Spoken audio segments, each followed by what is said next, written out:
Hello student, welcome to our YouTube channel Boring Math. So in this video we will solve a problem of SessionNet June 2025.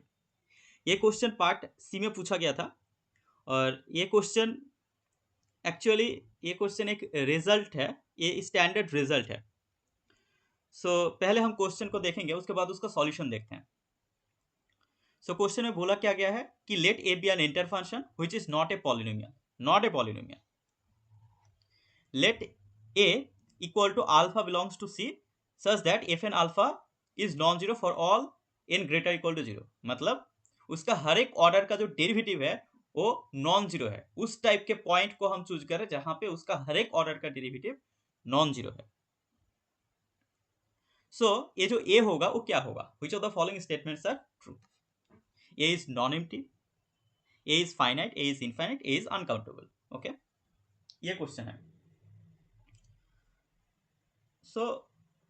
यहाँ पे जो ए होता है ना, ये अगर एक फंक्शन एक नॉन पॉलिनोमियल इंटर फंक्शन है और ये कंडीशन अगर सेटिस्फाई हो रहा है तो ये ए जो होता है वो ए अनकाउंटेबल हो जाता है.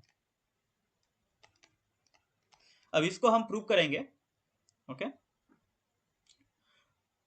तो ये इस क्वेश्चन को ना कुछ स्टूडेंट ने ऐसा किया है कि एफ जेड को ई टू द पावर जेड मान लिया और ई टू द पावर जेड है और मतलब ई टू द पावर अगर जेड होगा तो यहाँ से ए जो है वो सी मिल जाएगा जो कि अनकाउंटेबल है. तो यहाँ पे 4 ऑप्शन करेक्ट हो गया. इस तरह से 1 और 3 भी करेक्ट हो जाएगा और 2 जो है वो डिस्कार्ड हो जाएगा. राइट, बट एग्जाम्पल से हम प्रूव थोड़ी कर पाएंगे कि ये ऑप्शन करेक्ट है. हम इनकरेक्ट को बोल सकते हैं ना, तो ये ऐसे नहीं होगा. ये यहाँ से एक यहाँ पे जो ऑप्शन 2 होगा वो नहीं होगा, ये हम बोल सकते हैं. बाकी ऑप्शन के बारे में हम कमेंट नहीं कर सकते. तो यहाँ पे ये जो होगा, यहाँ पे ये अब हम इसका जो प्रूफ है उसमें आता है कि ए is uncountable. Okay,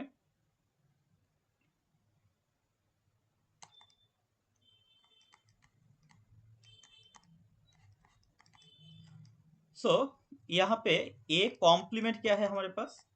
A complement होगा alpha belongs to C such that F N of alpha equal to 0 for some N is greater equal to 0. Right, मैं इसको एक्स मान रहा हूं इसको. मेरा जो पूरा कॉम्प्लेक्स प्लेन है वो basically A union A complement है. मैं ए को अनकाउंटेबल प्रूव करने के लिए ना मैं ये प्रूव करूंगा. First we will show A complement is countable.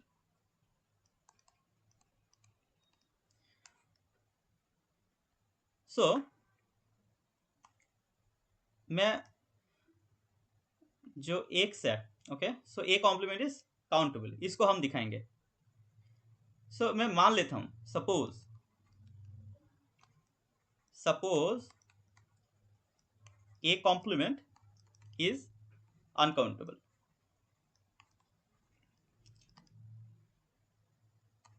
और let A I is equal to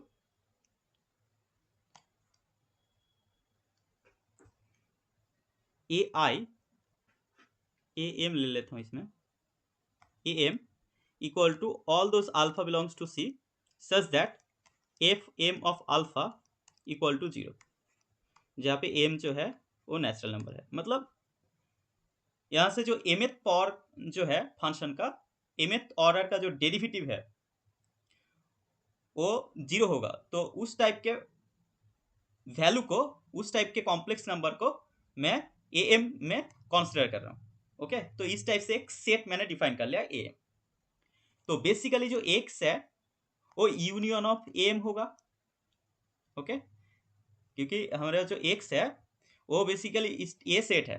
तो ये जो सारे जो एम होगा मैंने एक जगह ले लिया. उसका ये जो एम है उस ये जो सेट होगा इसका जो यूनियन है M equal to 1 to infinity,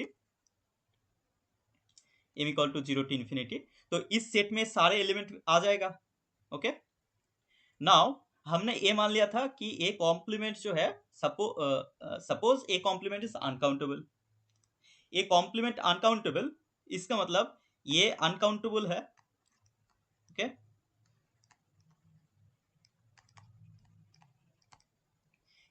हमने ये तो मान ही लिया ए कॉम्प्लीमेंट अनकाउंटेबल मतलब इसको अनकाउंटेबल माना। ये अनकाउंटेबल इसके मतलब है कि sum of A M, sum A M are uncountable. क्योंकि अगर सारे एम अगर अनकाउंटेबल, सारे एम अगर काउंटेबल हो जाएगा तो infinite union of countable set भी तो काउंटेबल होगा। ओके, बट हमने क्या माना था कि ये अनकाउंटेबल है ना, तो सम एम जो होगा वो अनकाउंटेबल होना पड़ेगा। ओके, अब ये जो एफ एम ऑफ अल्फा है 0 for all alpha belongs to A M. ये जो एम था, कुछ एम जो है वो अनकाउंटेबल है, मतलब कुछ अनकाउंटेबल सेट मुझे मिलेगा जिसमें सारे अल्फा जो होगा 0 होगा। मतलब ये अल्फा जो है वो अनकाउंटेबल सेट में mth पावर का जो डेरिवेटिव है उसमें 0 हो रहा है, राइट। इसका मतलब है बाय आइडेंटिटी थ्योरम, तो ये जो एम है वो अनकाउंटेबल सेट है, ए एम अनकाउंटेबल सेट है। So and we know that any uncountable set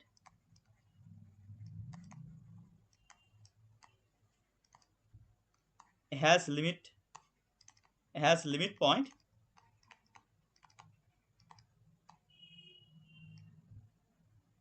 in it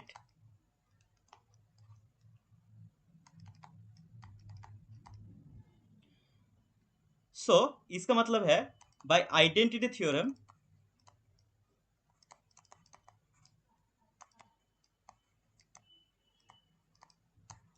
F M of Z ये 0 हो जाएगा। ओके, अब हमारे पास जो फंक्शन गिवन था वो क्या था, हमारे पास फंक्शन था F be an entire function. Okay, so F अगर एंटायर फंक्शन है इसका मतलब उसका टेलर सीरीज एक्सपेंशन मिलेगा। तो मैं एफ फंक्शन को इस टाइप से लिख सकता हूँ कि F Z equal to N equal to 0 to infinity F N of 0 by N factorial Z to the power N. मैं 0 के नेबरहुड में मैं इसका टेलर सीरीज एक्सपेंशन ले रहा हूँ, तो यहाँ पे क्या आ जाएगा F of 0 plus F dash of 0 by 1 factorial Z plus ऐसे करके m minus 1 0 by m minus 1 factorial Z to the power m minus 1 plus F M of 0 by m factorial Z to the power m plus F M plus 1 0 by m plus 1 factorial Z to the power m plus 1। Okay, plus and so on. अब यहाँ पे हमारे पास given था by identity theorem F M of Z M power जो है वो 0 है। सो यहाँ पे एम पावर 0 है, इसका मतलब क्या है कि एम पावर 0 इसका मतलब ये है कि जो एफ एम प्लस 1 पावर होगा इसका वो भी तो 0 होगा, तो इसका सारे उसके बाद सारे पावर 0 होगा। इसका मतलब ए भी 0 है, ए भी 0 है। ओके, वो सारे टर्म 0 हो जाएगा।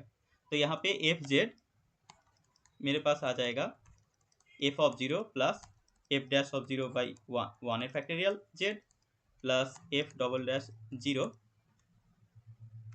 By 2 factorial Z square and so on F M minus 1 0 by M minus 1 factorial Z to the power M minus 1। So यहाँ से एफ जेड जो है वो एक पॉलिनोमियल बन गया, is a polynomial of degree m minus 1 which is a contradiction, because हमारा जो गिवन जो क्वेश्चन था उसमें F Z not a polynomial था, तो ये कॉन्ट्रोडिक्शन हो गया। अब ये कॉन्ट्रोडिक्शन आया क्यों, क्योंकि हमने जो माना था, हमने ये एज्यूम कर लिया था कि ए जो ए कॉम्प्लीमेंट था वो अनकाउंटेबल हमने एज्यूम कर लिया था, तो ये गलत एजम्पशन है। ओके, इसका मतलब है कि जो ए कॉम्प्लीमेंट है वो काउंटेबल होगा, और ए कॉम्प्लीमेंट काउंटेबल है इसका मतलब ए अनकाउंटेबल है। ओके, सो यहां से ए जो है वो अनकाउंटेबल आ जाएगा। सो ए अनकाउंटेबल होगा, ए अनकाउंटेबल है इसका मतलब ए नॉन एम्प्टी और ए इज इनफाइनाइट। सो इसका करेक्ट आंसर जो है हो जाएगा 1, 3 and 4। So hope you understood this problem. If you have any doubt, let me in the comment. And if it is helpful for you, please like, share and subscribe. Thanks for watching.